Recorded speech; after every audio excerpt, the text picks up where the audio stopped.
Yeah. Boogie, what up? Boogie, what up? Boogie, what up? Hey, hey, tell me what they talking about. Man, I bet them niggas talking about this. Hey, niggas say doing what? Hey, tell me what they talking about. Man, I bet them niggas talking about this. Hey, niggas say doing what? Hey, but I bet that they don't do it like this.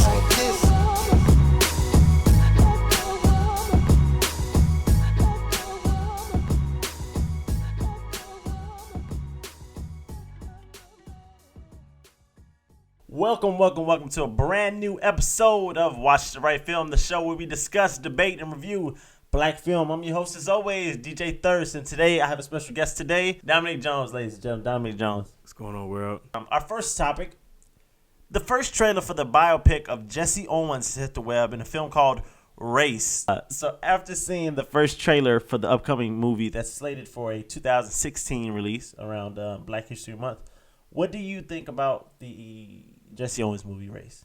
After seeing the trailer, what you think of the trailer? It looks gonna be pretty good. It's like it's gonna be a good movie. It's like Jackie Robinson. It's like Martin Luther King. These are men that came before us to clear a path for like the folks like Carl Lewis and Michael Johnson and Justin Gatlin and Usain Bolt. You know, he put us in a different world. You know, he took racism by the ears and like gave it the middle finger. So. Yeah, but I think. One thing that I'm afraid for this movie is that I'm afraid that it's going to feel like a lot of these other black biopics. And, you know, it's going to feel like the, what's the swimming one? Pride. I feel like it's going to be like Glory, like that one with the basketball movie. Like, I feel like it might have a little cheesiness to it. But the only thing that's positive, you know, it had that rap part of the snippet in the trailer. So I think it might have a little updated, you know, flavor to it. A little hip-hop. Because it reminds me a lot of the film 42. And, you know, I enjoyed 42. Did you enjoy that film? I like 42. I like 42 a lot. Chadwick Boseman. Chadwick Boseman. I'm sorry. My brother. It's all love, man. I'm sorry. But anyways. He good actor. Good actor. And the guy that got slated in it, he was in Selma, so. But when you see this movie Race, like you see the same tropes that a lot of these black movies had. You've seen the extreme racist for no reason. I mean, but you ain't taking a shot with us, boy. But that's how it was. Yeah, but I mean, I don't know. I feel like there's got to be a new way to take it other than just like extreme racism, over the top racism that we see in these movies, and just the I don't mind it there because obviously it's something that's part of our history, something that's how it happened. Yeah. But at the same time, it just feels like a cookie cutter box. Like you have to have these country bred white boys to be extremely racist to the black man for no reason. It's the formula. I mean, and it works, I guess. But I'm just ready to see something different. Like in Selma, you kind of saw something a little different. You know what I mean? You saw this racist white guy in Bull Connor. Yeah, but it felt like really comical almost. But you almost his character. Yeah. But you also had the president, and you really didn't know if you saw they had Lyndon B. Johnson in there, but you didn't know if he was really racist or if he was just looking out for his political gain. And I feel like it made it a lot better to digest because you had this racist who was, well, I won't even call him a racist. You didn't know if he was racist or if he was just looking out for his own political gain. You're right, and you had the one guy that was all the way racist. Yeah. So it was more subtle. So I think I appreciated that look a lot better. You might get it with this one also with Hitler being the real bad guy. That is really. And then his coach. Yeah. It's like his coach might be a little racist, but not racist because he like, man, if I get this nigga running fast, it's gonna make me look good, you know? Yeah, so that is one element that I'm excited to see, like when they get over to Nazi Germany and everything. So I think he has a better story than a 42, because when you see 42, what did he really overcome? Little hints of racism, but he didn't really overcome anything. It was just his story. It was no adversities really. It didn't. I mean, he didn't have that scene where like, a lot of these typical black dramas, you have that one scene where like they're in a car and they're surrounded by a whole bunch of white people, and you know what I mean? And like you just feeling real tense because you're like, man, somebody about to get hung or somebody about to get like, beat up. There was like baseball fights where the dugouts cleared out. And Yeah, but that nowhere near. You know what type of racism I'm talking about? I'm talking about the Mississippi hanging a nigga type of a vibe that you feel in a lot of these movies. But any thoughts? Any more thoughts? Any closing thoughts? I'm excited to see it though. I am. It looks like it's shot really well. And I just want to see his story told because we heard the Jackie Robinson, we heard the Martin Luther Kings, and we've just seen the Jesse Owens. Yeah, now if you think about it, like he's one of the greatest athletes of all time, but you really don't know a whole lot about him because you think about it. I remember seeing his face in school. Yeah, on those during little little pictures, those little pictures that they would have in a lot of the black schools. But I don't really know too much about him other than he was a racist. So I'm excited to hear the Jesse Owens story. Not the only one making these mistakes. Right. It's cool. All right, on to the next topic. After Ava DuVernay passed on Black Panther and F. Gary Gray has been sent off to direct the next Fast and Furious movie, rumors have been spinning that the Creed and Fruitvale Station director Ryan Coogan has been rumored to be approached by Marvel to direct the new Black Panther film. How are you feeling about Ryan Coogan directing Is he a brother? Yeah, he's black. All right, that last name kind of threw me. I had to think about it. Like, was this dude black? He has an interesting story, actually. I saw an interview that he did. He really is just a regular dude, like you and me, honestly. That's what he seems. He seems like he was just a good writer in school, and then, like, I don't know if it was in high school or college, his teacher said he should go into screenplay writing. So he went into that, and he did this story about the guy, the Fruitvale Station guy. That was his first movie? Yeah. Fruitvale Station. That was his first movie. And he didn't go to school to be a director or anything. He just went out and directed a movie, and that was his first film. And to me, you kind of can tell on a big budget level, but for just a regular black guy who just knew how to write good, I'm talking about fantastic. I was extremely pleased with the work he did. Fruitvale Station was good. Like you had different elements. Like I like when he dropped his daughter off and he's racing and he's hanging out with his guys, and like the whole incident, the way he shot it and portrayed it was good to me also. So I feel like it's Black Panther might be it. Yeah, but is it too big for him though? Yeah. Honestly, in my opinion, I don't want to see Ryan direct this movie. Well, I'm conflicted actually because on one side, you know, he did Fruitvale Station, he's doing Creed. Yeah. But I don't think they're putting a whole lot of money. I want to see Creed first before I really make my decision on, you know, do I want to see him direct the new Black Panther film? Because Black Panther is a Marvel movie, like yeah. And Ryan seems to, because he wrote and directed Creed, he wrote and directed Fruitvale Station, so it's like, I mean, I think Sylvester Stallone might have wrote it with him, but I'm pretty sure he has a writing credit on it as well. But he seems like a guy that wants to tell his stories and have his own vision be told, sort of like the reason Ava DuVernay left Black Panther, because she wanted to tell her own stories. Yeah. You know what I mean? And that was the lady who did Selma, right? Yeah. Now, if F. Gary Gray would have did it, I think he would have did a fantastic job just because I think he knows how to play well with others. Because he wouldn't have been in charge. You know, the Marvel people would have been in charge. Oh, yeah. But he knows how to have his own style within a big budget movie. You know, Straight Outta Compton, you know, he had to tell that story, you know, but still hold back some of Dr. Dre's past, hold back all, you know what I'm saying? And I think he would have did a fantastic job because he still would have brought like a real West Coast vibe to Black Panther. Is he from the West Coast? Yeah, he's from West Coast. He's from Compton. Okay. Oh, you know, dang, that made it okay. So I think now Coogan, he's from Oakland, I believe. All right, but he's still hip hop, so it's going to have a hip hop. So I think it'll have a newer flavor, kind of like a lot of the Marvel movies. They're taking, you know, these small directors and putting them in these big movies. A lot of the Marvel directors haven't really done a whole lot, and so I think he can work as far as that. Mm-hmm. But you know who I would love to see do a Black Panther movie? It'll never happen, but if it was up to me, my dream director for Black Panther would be Spike Lee. If you take Spike Lee and get his old choreographer, the guy who did Just Do the Right Thing and some Mo Better Blues and some of his earlier work, that would be probably come on my favorite comic book movie. I mean, Spike Lee, a lot of his newer stuff he's shown, can't really. I don't think he has the directing chops anymore. But if you can get Spike Lee to channel that younger Spike Lee, that ain't nobody being racist in these movies. He ain't gonna fit, bro. He's not gonna fit. And have Public Enemy do the score. Get Chuck D in the hit squad. I mean the bomb squad back together. Flavor Flav in the Iron Man suit. Oh my god! No, they don't have to be on screen. They just have to do the score. No, man, you gonna hear what's up, oh, boy.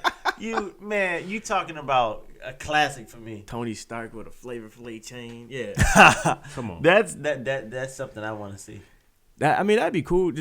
I just like seeing that it's a black director, not in black Hollywood. He's like mainstream Hollywood, and that's what I like. Yeah, but I want to see, and they're doing this with Wonder Woman and some of these other films. They getting like a woman director to direct Wonder Woman and a black director to direct Black Panther. I want to see them go after these people to direct just an Iron Man. Direct. I love. I don't want to I feel like they're just being like, well, it's a woman, so give it to a woman. We have to give it to a woman, or it's a black film, so we got to give it to this black director, which I think is fine. But I also want to see them go after black directors to go after these big budget movies. After a white movie. Yeah, like Antoine Fuqua, great director. He did Antoine Fuqua. Yeah, he did he just did Southpaw. He did he's done quite a lot of good movies. Okay. What else did he do? He's done a lot of stuff. But anyways, so okay, all right, I'm hip. On to the next topic. All right, on to our next topic. Collider.com is reporting that Denzel Washington is slated to be a part of Grey's Anatomy. That's right, everybody out there who's a Grey's Anatomy fan. But not to star in it, but to direct the 9th episode of the 12th season. Oh, they just giving him an episode? Yeah, just letting him do one episode. Maybe he just wants to test his chops out. But what do you think about Denzel Washington getting behind the scenes and directing something?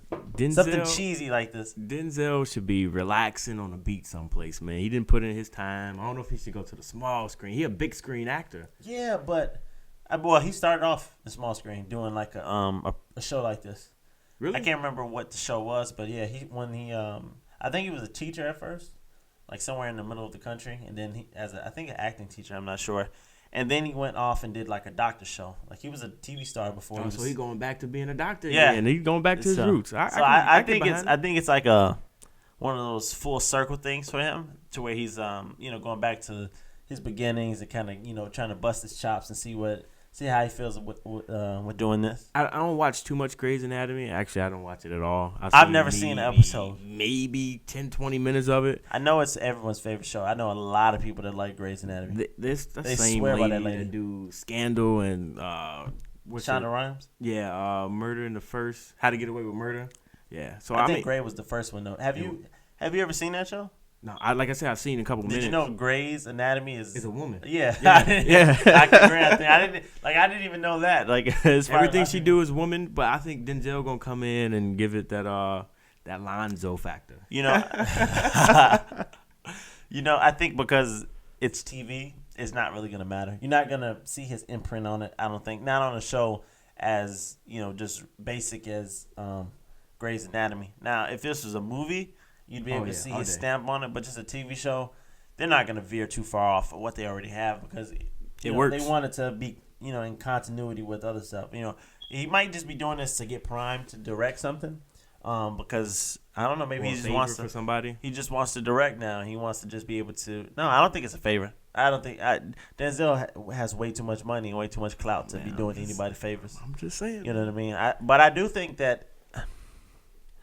It's tough to say he's lost a step, because I think if you look at the past 15 years, how many great movies has he made? Great movies. Training Day wasn't a great movie. It's classic, not a great movie. You think it's a great movie? I got papers on all you. Come on, bro. All right. It was good. It was good. It's a good movie. But okay, after that, what's great? The Great Debaters, not a great movie. Good movie, okay movie. He wasn't in Great Debaters. Yes, he was. He was the coach. Okay. In the Great Debaters. Those black kids. I thought that was no, that was Ghost Dog. That was Forrest Whitaker was the dad. Oh, you're right. You're right. So the Great Debaters, no. Man on Fire, maybe. Great movie. That's when he's the cop, right? No, Man on Fire he was the security guard for the little girl, for Dakota Fanning. Oh yeah. Okay, maybe really good, but it had that weird look to it. So I didn't. Yeah, that's how Traffic looked. I ain't like those movies. What else? Deja Time Vu. Apart. Deja Vu. Yeah, but that one. Like I didn't really care for it. I mean, Flight was really good. Equalizer, no. I mean, I liked it because of where he worked at. I'm just, I want to see him get these. I want to see him in a really good movie, like Glory, something like that, or Spike Lee. I don't think he's too old to be in a great Oscar winning movie. I mean, but this you know is what I mean? He just does movies that get them paid. That's a Denzel movie. Right But there. he's I guarantee it. Just like the music industry, the movie industry is a young industry also. Yeah, but no, there's still room for Denzel. People are still. Oh, you're right. He like Jello. I mean? You like if the Equalizer made money, it didn't bomb at the box office. No, it made some money, so people are still clamoring to see Denzel. But I don't want to see him, pull off Liam Neeson. You know what I mean? Because he's doing Equalizer 2, and I'm not excited to see it. I don't think that movie deserves a part 2. Honestly. It don't. But it made money. What was That's the a Book good of Eli? Netflix and chill movie. The Book of Eli. That you ain't like great. that with Mila Kunis?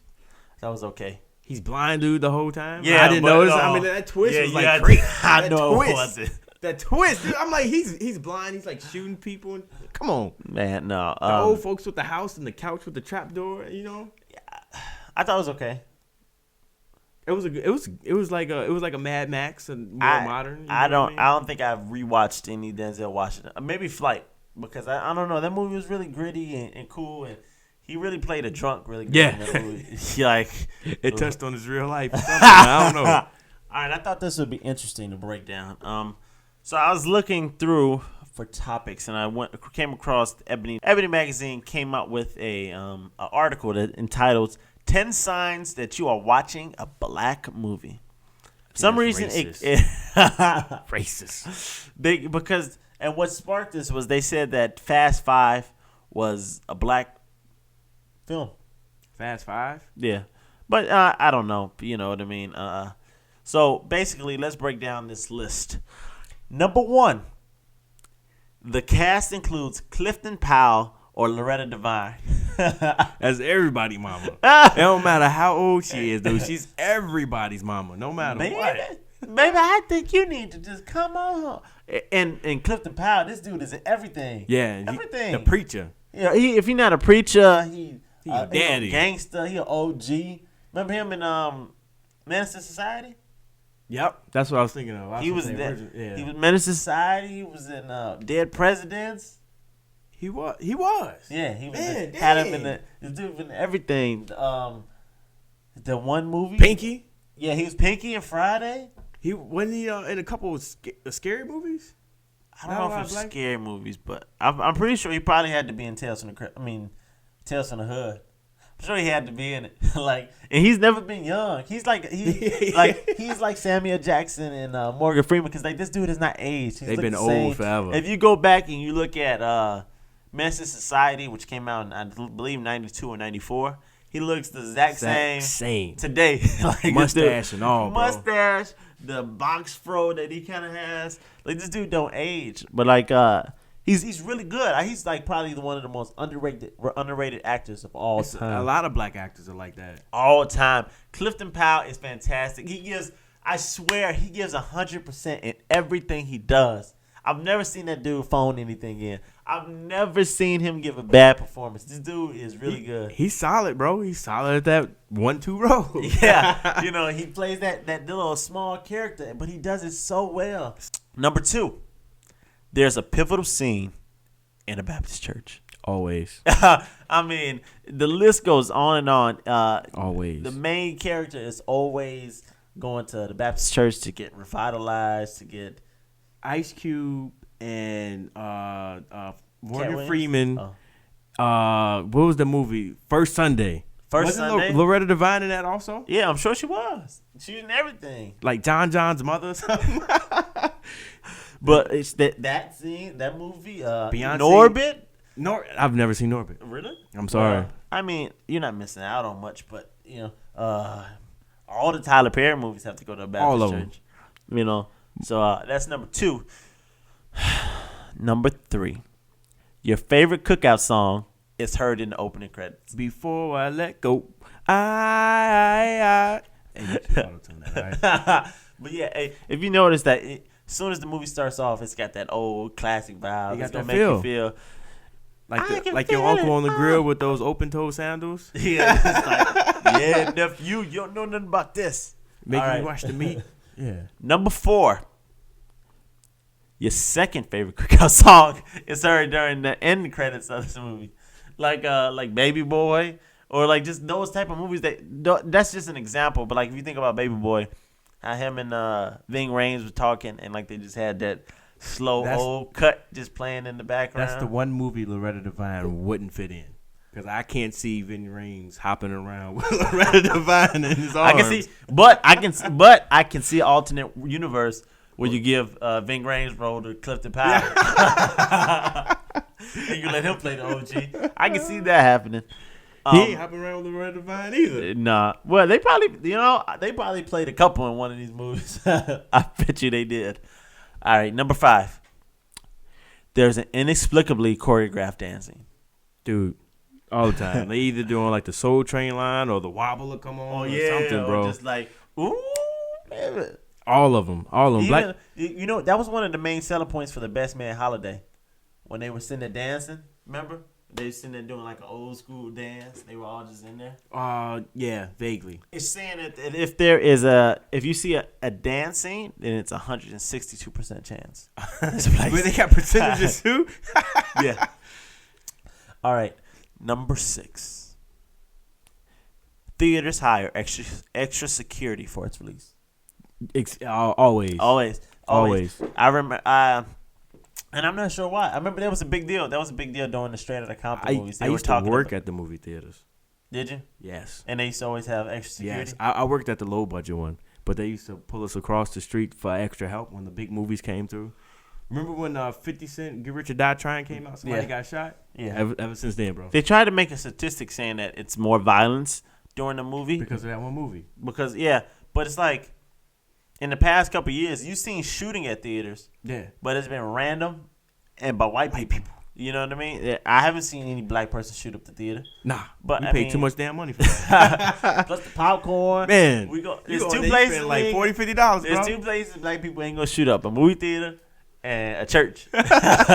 You know what I mean? Now grandma pulled that. Now you watching a movie in your car on the street. Yeah, you might be SOL, but yeah, we ain't shooting up no theater. But they have extra. They checking the ticket when you buy it. After you buy your popcorn, before you go in and get your seat. It's like, come on, bro. I didn't pay my money already. Right. Want to pat down too? Number 7. It contains some type of street basketball or dance tournament where the stakes are win or die. Always win or die. It's like they always like in the most drastic, worst situation ever. Man, did you see that movie Street Ball? With Wayne Brady? I was about to bring that up, man. That Hot movie. Sauce. And Eva Pickford, man, when she first horrible. had finished, and I remember that movie had a lot of hype. It had a lot of hype in the black community, and I don't know why. They seen Hot Sauce like, that's Netflix. You didn't? I never heard of it until Netflix. Man, I remember everyone in high school was excited about this movie. Because Eva Pickford, she just got off America's Top Model. Hot Sauce was, Did it go to theaters?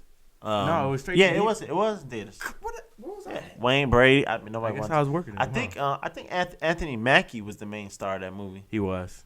Yeah, and he came a long way from that. That movie guy. Too. No, not just that movie. His whole acting career.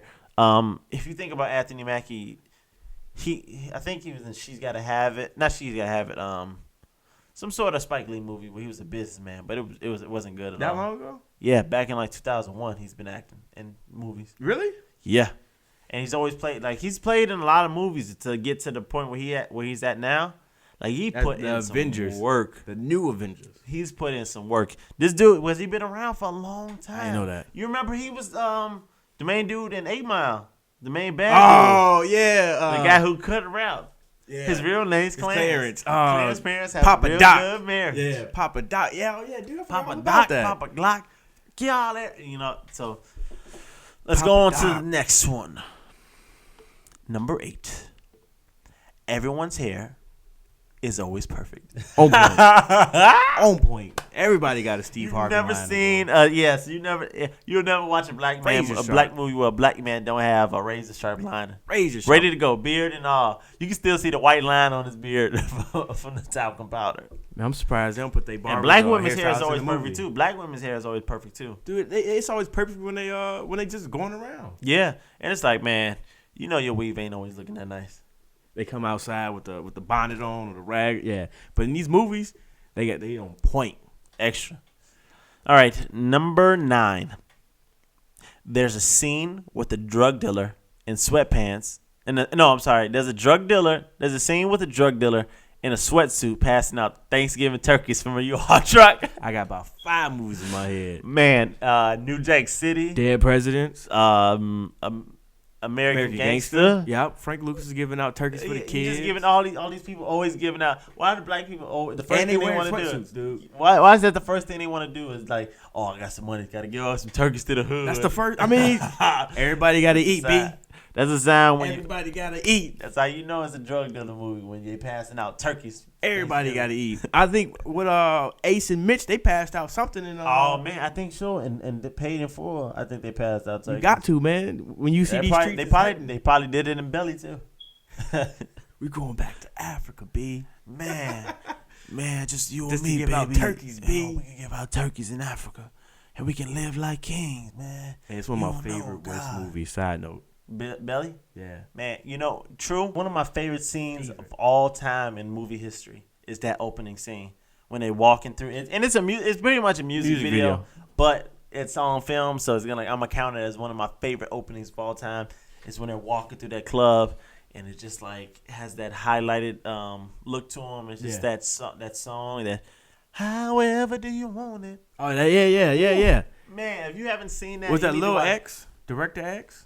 No, that was the famous music video. Boom. The famous music director. Hype Williams. That's who directed Belly. Hype Williams. All right, and number 10. It's exactly 90 minutes long. Exactly. Most of these people movies got short attention span. Yeah, most of these movies when you see them, they usually are very short. They usually are about 90 minutes long. You have your Straight Outta Comptons, which are two hours long, and then you hear people complain. So you about to complain. I like it. I was gonna say it was worth it.